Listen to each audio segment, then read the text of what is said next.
దేవుని చిత్తము తెలుసుకోకుండా మనం ఏమీ చేయలేము. దేవుని చిత్తం లేకుండా మనం బ్రతకలేము.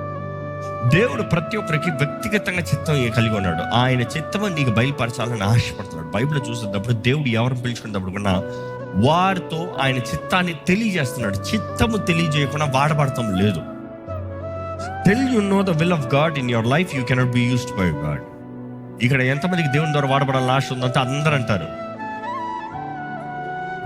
ఐ నో, కానీ తెలుసుకుని దాంట్లో బ్రతికేవారు చెప్పండి అంటే చాలా కొద్దిమంది ఉంటారు. You see, that is the challenge. Because God's will is never cheap. అనేక సార్లు దేవుని చిత్తం అంటే ఏదో సింపుల్గా అనుకుంటాడు. ఏ పక్కింటి తలుపు కొట్టి వాడికి ఈ పెరుగు ఇచ్చిరా అన్నట్టు. అంత సులభం కాదు.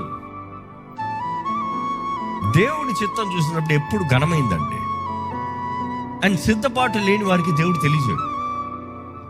తగ్గింపు లేని వారికి దేవుడు తెలియజేయడు. సమర్పణ లేని వారికి దేవుడు తెలియజేయడు.